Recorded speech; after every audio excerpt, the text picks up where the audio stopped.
Hello friends, Tejas કિચનમાં આપનું સ્વાગત છે। તો આજે આપણે ચણા મેથીનું અથાણું બનાવવાના છે। તો આ અથાણું એકદમ સરસ બને અને ઘણા મસાલા સાથે જ મેં આને બનાવ્યું છે અને મસાલાની રેસીપી પણ મેં શેર કરી દીધી છે, જો તમે જોઈ શકો છો। તો સૌપ્રથમ આપણે ચણા અને મેથીનું અથાણું બનાવવા માટેની સામગ્રી જોઈ લઈએ। તો અહીં મેં 1 કપ ચણા લીધા છે અને 1/4 કપ મેથી લીધી છે। તમે સરખા પ્રમાણમાં પણ માપ લઈ શકો છો, કોઈ પણ તમે વધારે ઓછા પ્રમાણમાં માપને કરી શકો છો। ચણા વધારે લઈ શકો છો, મેથી ઓછી લઈ શકો છો, તમે જે રીતનું ફાવે એ રીતનું તમે માપ સેટ કરી શકો છો। અને પછી આપણે સારી રીતે ચણાને 2 થી 3 વાર ધોઈ અને પલાળી લેવાના છે અને સાથે જ મેથીને પણ એવી રીતે 1 થી 2 વાર ધોઈ અને પલાળી લેવાની છે। તો લગભગ 3 થી 4 કલાક સુધી આપણે પલાળવાની છે, યા તો પછી રાત્રે પલાળો તો ઓવરનાઇટ પલાળવાના છે। બસ આ રીતે એકદમ સરસ પલળી જાય એટલે આપણે એને હવે એક કાણાવાળા વાટકામાં લઈને અને પાણી જે વધારાનું પાણી હોય એને નિતારી લઈશું અને આ પાણીનો આપણે ઉપયોગ કરવાનો નથી।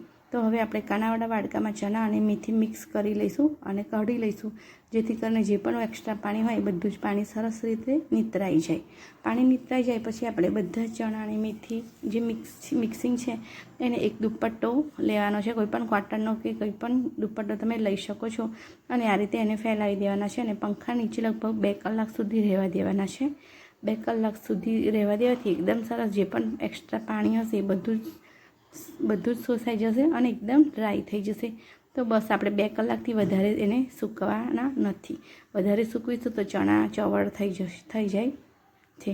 માટે આ રીતે આપણે જોઈ શકો છો, હાથમાં લઈએ તો સહેજ પણ પાણીનો ભાગ રહેતો નથી, માટે આપણે બસ હવે આપણે એને અથાણું માટે રેડી છે। તો હવે આપણે સિંગ તેલને ગરમ કરી લીધું હતું અને સિંગ તેલને ગરમ કરીને ઠંડુ કરી દેવાનું છે અને ઠંડુ કર્યા પછી જે પણ મેથી ચણા આપણે સૂકવ્યા હતા એને એડ કરી દઈશું અને સારી રીતે મિક્સ કરી લઈશું। અને હવે આપણે એમાં મસાલો એડ કરીશું।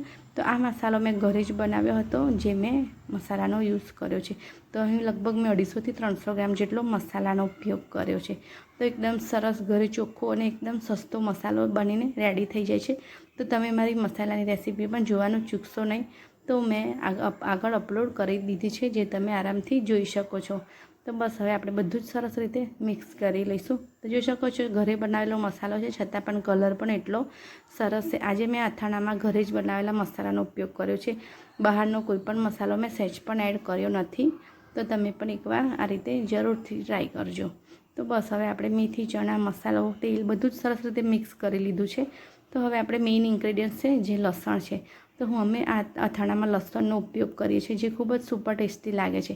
પણ જો તમે લસણનો ઉપયોગ ના કરતા હોય તો સ્કીપ પણ કરી શકો છો અને લસણને તમે હાથથી કાપીને પણ ઉપયોગ કરી શકો છો અને તમે આ રીતે ચોપરમાં કચરું કટ કરીને પણ ઉપયોગમાં લઈ શકો છો। આ અથાણું ખરેખર ખૂબ જ સરસ લાગે છે અને લસણનો ટેસ્ટ પણ ખરેખર ખૂબ જ સરસ આવે છે। માટે જો તમે ઈચ્છતા હોય તો ઉપયોગ કરી શકો છો, નહીં તો સ્કીપ પણ કરી શકો છો।